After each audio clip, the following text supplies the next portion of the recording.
Hi there fam, welcome to Dad Mode Game Time, where we take a look at video games that can give our young gamers a skill, a life lesson, or a role model. And today we're checking out Street Fighter 6 by Capcom. Let's go check it out. Street Fighter 6 is a fighting game, and I know I've already recommended some platform fighters in my Rivals of Ether video, and I recommended a traditional fighting game back when I did my Guilty Gear Strive video, but I had to talk about this one. Street Fighter 6 is the ultimate fighting game. I cannot begin to stress that enough. I really do think it is the perfect fighting game of all time. I wanted to talk about it specifically because this game is really geared towards everybody. And my experience playing this game with my family, with my brothers, and with my children, just really wanted to talk about this one. So Street Fighter 6 is really incredible because it makes itself accessible to people who are new to fighting games and fighting game veterans. And they do this in so many ways. First, I wanted to just talk about how this game helps new players. So, we're going to go to the fighting ground, and you guys got to check this out. This is where we can play together in person. I play with my children in this mode. You can also go online. That's how I play with my other family members.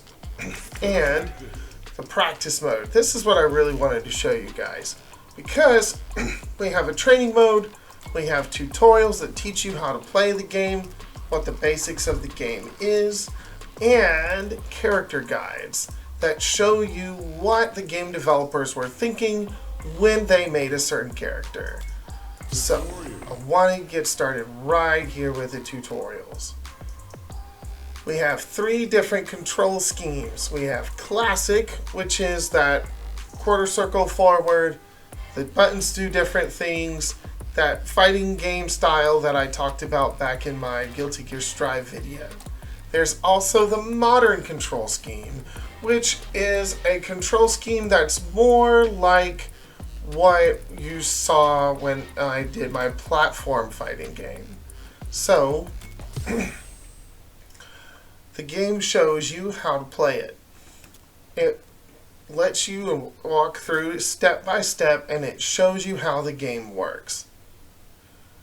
So, right, it demonstrates how to do it. This is the modern control scheme. Special moves can be done with the press of a button.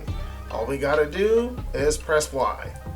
So, you can also do it the standard way, with the control, with the quarter circle forward motion and a button. So, I can give it a try myself. So, that's the uppercut, that's not the sandblast. I'm good at this game. So, there's my heavy button. So, we can see, we can do sandblast with different controls, or we can do it with the Y button. And that's really what makes this game impressive. I have a 6-year-old gamer and an 8-year-old gamer. You've probably seen them in the intro to these videos. With this simplified control scheme, they can play. And they fight just as well as I fight. Which, you know, may not be pretty good, but they feel amazing. They can press one button, they can get their stuff, or, you know, I can play on the classic controls, I can do my complicated commands, I can get an input, and everyone feels like they've got something to do. They feel like they bring something to the table, they feel like they can hold their own. And that's great. When people of different skill levels can get together and play, and they feel like they can win, and that they're not just going to get blasted and they're going to lose and lose and lose, that helps build confidence. My children feel so confident playing against me and against their uncles, just because these simple controls make them feel like they have something that they can accomplish. and that's so worthwhile. Let's check out the character guides. So, like I said, the character guides show you what they're thinking when they created these characters. One of the main characters is Luke, which I really love. We're talking about role models. Almost all of the people in this list are positive, supportive, great people. They encourage each other. They encourage you as a player. They're really wholesome and positive people, and we'll go into that more in a minute. So I can pick my control scheme, classic or modern, and the game will teach me how to play this character using the given control scheme.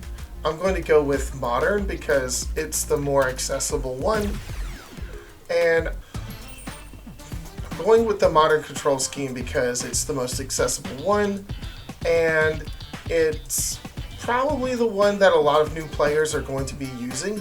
It's certainly the control scheme that the game will recommend when you first start playing.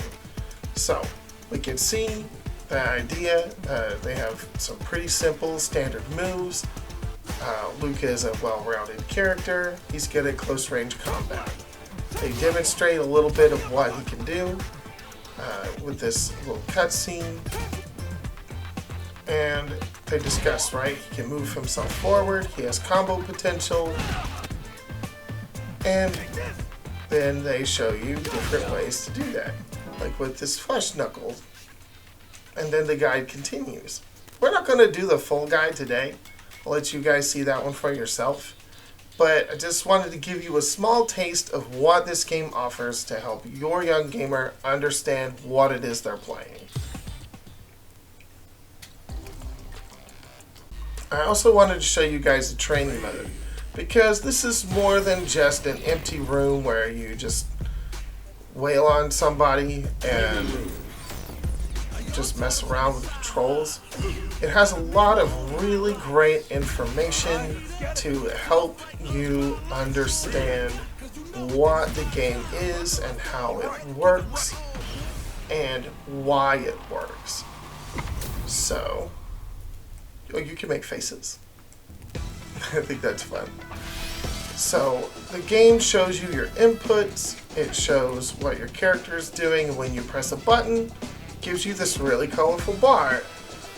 If your young gamer is playing and they don't understand why they're being stopped when they try to throw a fireball, or when they try to punch or kick someone, or even why they weren't able to block when they could have sworn they were blocking and this isn't unfair, the training mode can help them to understand why.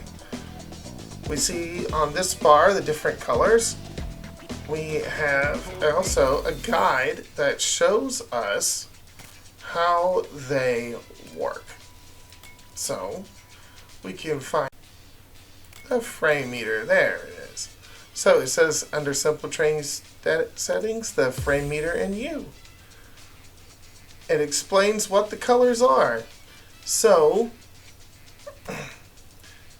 we can see the actions recovery, how the move starts, how long that it can be before the attack is countered, right? When the other player can stop the attack from happening in the first place. The red part is when the move will actually hurt the opponent. And then in the blue, the dark blue, that demonstrates when the move is wrapping up and your character is returning to their normal stance. This is the window of time where if the opponent hits your player, then they will deal extra damage, and it's called a punish counter. You can also see, like if you throw a fireball, the orange color will show you how long the projectile stays on the screen and can hurt someone. If a move has some invincibility, maybe full invincibility, or invincibility from punches and kicks, or invincibilities from projectiles like fireballs, All of that information is here. So your young gamer can understand, oh, that's why I got stopped even though I pressed the button. That's why they were able to do that to me. This is why I could not hurt them even though they weren't actually using the move to hurt me. And this information can do so much to help another player understand why the game is actually fair, even if it seems unfair. And if you have a young gamer who wants to understand why something happened, and they really care about fairness, and they want to get better, they want to improve, and they want to get down into the details, information like this in this game is going to be indispensable for helping that young gamer get better at this game. You can also make it so that the computer player will do all sorts of stuff. You want to practice escaping from a throw, if you want to practice what to do when the opponent has you in a corner and they're not going to let up. You want to practice getting out of that. They've got all of these settings to help your gamer practice that one thing that they can't overcome, that one thing that bothers them, that they just feel like they can't get around it. This game is giving your young gamer the tool to help them practice and to help them improve. And that's incredible. I think this is absolutely brilliant. The next mode I wanted to discuss was World Tour mode. World Tour mode is a single-player story campaign that teaches your young gamer how to play Street Fighter 6 a little bit at a time. I've already completed most of it, so I know what's in it. I would say that this is a pretty okay story for most young gamers, but some of it is pretty scary, and they do use the bad words. So if you're a parent that doesn't want your young gamer to hear the bad words, maybe you point them towards the training modes to learn how to play the game. But you have a character that you could create, make it yourself. This one's mine. You can dress them the way you like. You can also change their appearance whenever you want. You could just go right on down to the little shop and you could change your character. It's actually pretty cheap to do, so your gamer can change the way they look whenever they feel like. There's the male body type and the female body type. But one thing this game does that's different from a lot of character creators is they allow your character to express a gender identity. You can, they say male, female, and human, I guess because man, woman, non-binary was maybe a little bit too much to fit in their little rectangles. I don't know. And I'm not even certain if this is like actually great representation for the LGBTQ community, but it's more than what I've seen in every other character creator that I've ever encountered, playing a lot of video games over many years. So I wanted to point that out really quickly because, you know, if your gamer is a not gender non-conforming person, they don't have to sit within those bounds of male, female with nothing in between, or, you know, neither. So I wanted to share that. Your loading times can be pretty big. In the case of my machine, this is pretty big. We can go places, we can pick up items, and we can fight anybody really. The story goes that people in this city embrace fighting as part of their culture. And so the culture of this city means that people will stop whatever they're doing to have a fight with you. They'll also give you stuff like items. If I fight this person and hit them with 8 punches, then I get candy. And if I want to fight them, I press the X button, or it may be different depending on what he threw something at me. So we can attack, we can knock them out, we get experience points. And so, of course, that one was pretty easy. I can go looking around and find someone more my level to battle, and I could basically choose my challenge. There are also mini games in this mode. And the mini games are more than just like a little way for your gamer to waste their time. They also teach parts about the game that would help them to improve. This man runs a pizza truck, and so we can make a pizza, but what we're actually doing is we're learning how to do those difficult command inputs from the more complicated control scheme. So if your gamer doesn't want the simplified controls, they want to have the nuance of the other controls, they can come and make a pizza, and while they're at it, they can learn how to perform all of these motions. And so it starts out pretty simple, but then it gets complicated. Yes, I'm pretty sure it gets complicated. I guess not that time. Oh, that was easy. So, there you go. It's brilliant, and your gamer can give it a try and practice and practice and practice, and even if they don't do very well, they still get something for their time, so it doesn't feel like it was a complete waste. There are also bad guys. They wear cardboard boxes, but, oh, he scared me. But if you leave him alone long enough, he will attack you. So, your character, your gamer, will have to defend themselves. We can also find some of the main characters from Street Fighter 6 out here in the world, and they act as mentors. If your gamer wants to learn a particular fighting style, but it's overwhelming to see all those moves in a giant list all at once, you can find a teacher and you can apprentice under them. Here's Ken. Ken is one of the characters in the game, and he will teach you a few of his moves at a time. You go out there in the world, you practice those one or two moves. When you get good enough, you go back and he teaches you a new one. And when I was talking earlier about these characters in this game being positive and supportive and great role models, this is the mode that really demonstrates that. They'll encourage you, they'll tell you, hey, keep going, hey, don't give up, learn this move, you can master it with enough time, never give up. It's really awesome just how much they encourage not just your character, but by extension, your gamer to become better at the game. And they can take it at their own pace, and it's an exciting game mode. This has been the game mode that I personally have spent the most time playing. I love exploring. I like being able to walk up to people and, do battle. Here's a malfunctioning Roomba. It's called a Hyumba. It'll knock me over. I'm across the street. I think this is a great mode.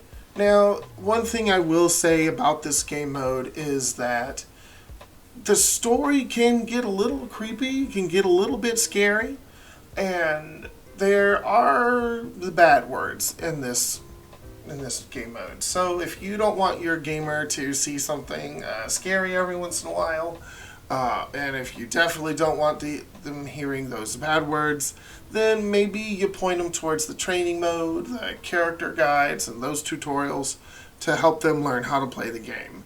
But this has been an incredible mode. It's engaging, it's fun, and you get to feel like you're doing something cool while you learn it just a little bit at a time. I really think this is a great, great game mode. Alright, so the last thing we're going to talk about in this video is the Battle Hub. The Battle Hub is the online space where your player can play against other people from around the world. And this is the part that I really want to say this is a cool way for your player to experience people from around the world, but this is more of like a warning thing than it is anything else, because while you will run across people who are good sports, whether they win or whether they lose, you're also gonna run across people who can just be vile. They might use horrible language, which the chat does it tries to filter out that stuff or to censor it, but it's a really basic chat filter, and players have a really bunch of small but unstoppable ways to get around that filter. And so be warned, if you allow your player to play in the Battle Hub, they might learn some words and some phrases that you don't want them to know.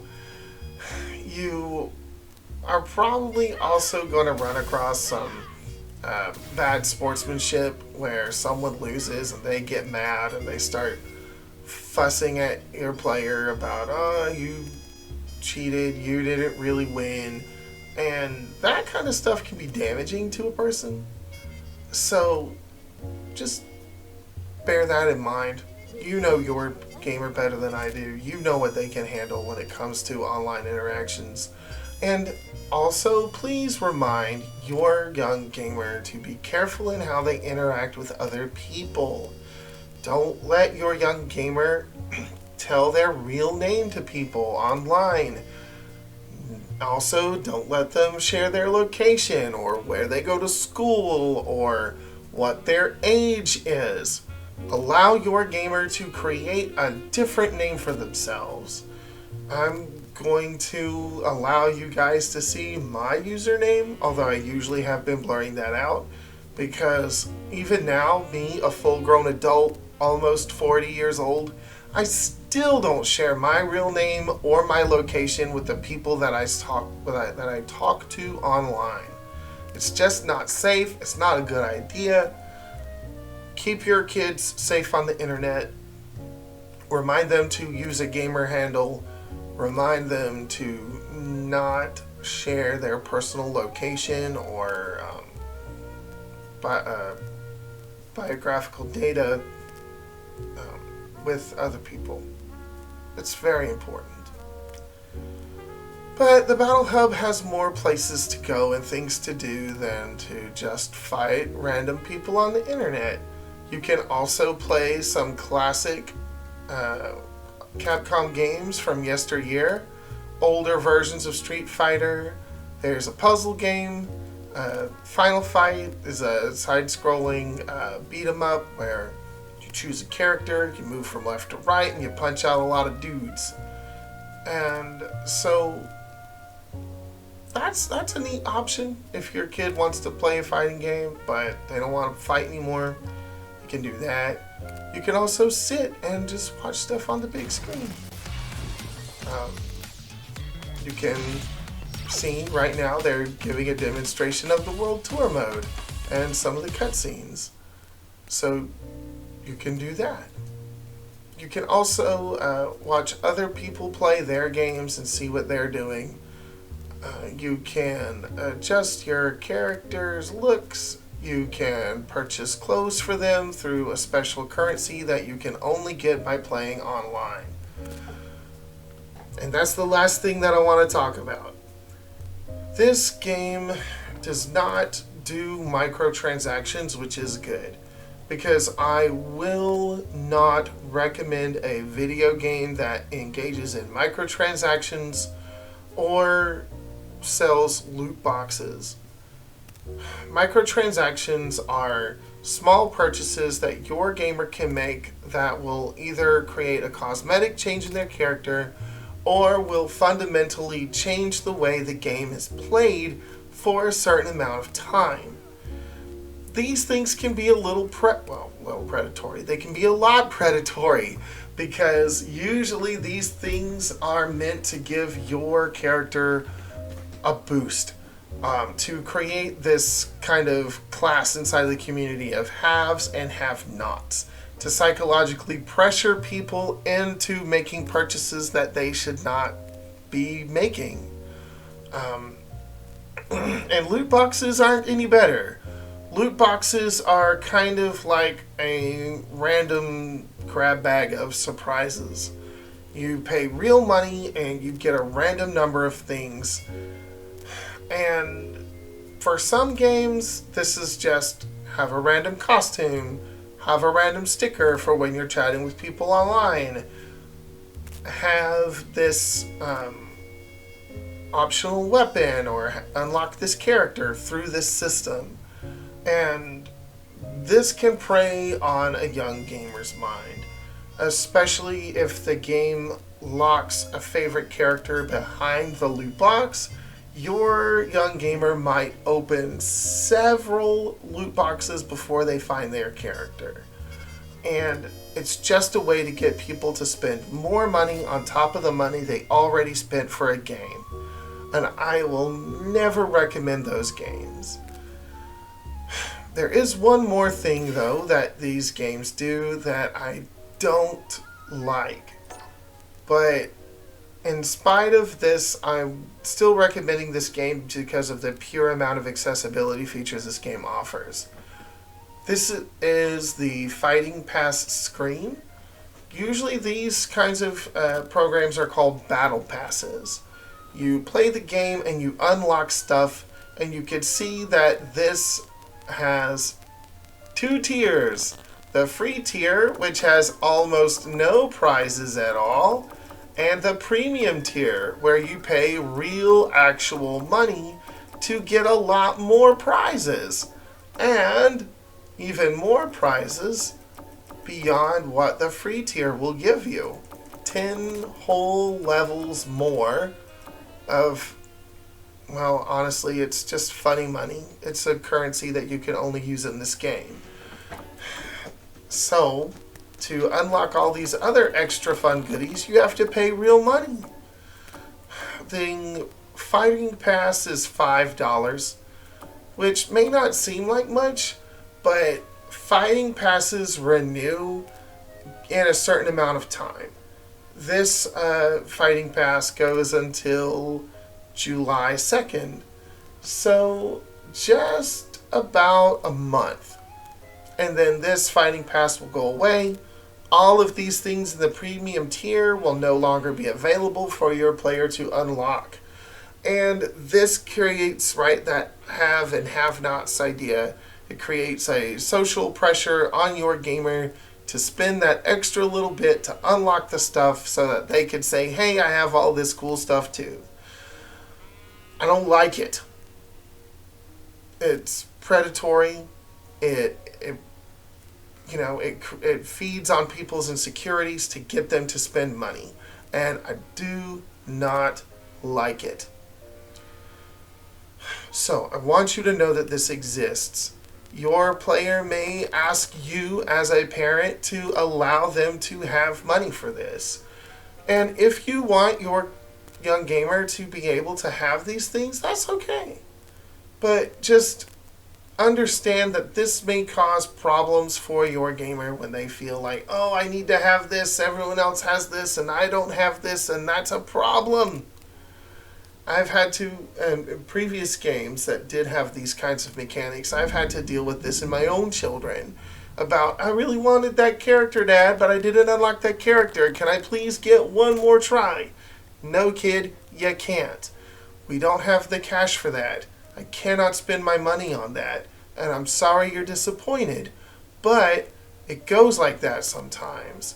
And if you really don't want to have that conversation with your child or your young gamer, because they may not be children, they may be young adults, just I want you to understand that that's there.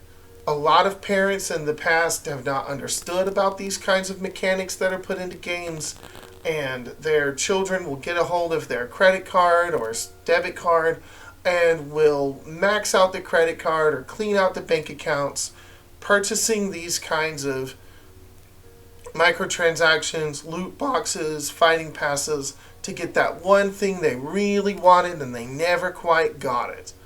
And because some young gamers don't understand the concept of money, they don't realize what they're doing until the parent finds out and stops them, and by then it's too late.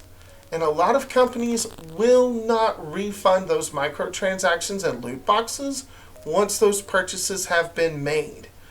I am not aware of any parental controls for spending money in this game, but just make certain that if they say, save this information for future purchases, don't do that, because your young gamer will be able to make those purchases without your knowledge and without your consent, if that information is saved into the game's servers. Keep control of your money. Understand what your kids are getting into. Understand what these game developers are putting in front of your kids. Because while a lot of video games can be fun and good and can teach your kids something, they can also be doing some pretty messed up stuff too. So I wanted you to be aware of that. But on the whole, I think Street Fighter 6 is a good game. I think it's an incredible game. It has been extremely fun. My children and I, and also my wife and their mother, we played together as a family. We have family fight nights, and it's been really awesome. The children played.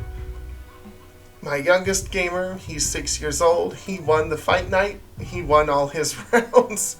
His older brother won most of them, of course, losing only to his younger brother. And then the parents, of course, we were at the bottom. We lost pretty good. But everyone had a blast. It was really fun. Weirdly enough, it brought us all together as a family. And for that experience, I'm grateful. So, that's Street Fighter 6. Street Fighter 6 is available for $60. You can purchase it on PlayStation 4, PlayStation 5, Xbox Series X, Xbox Series S, Windows PC, and through the Steam Online platform.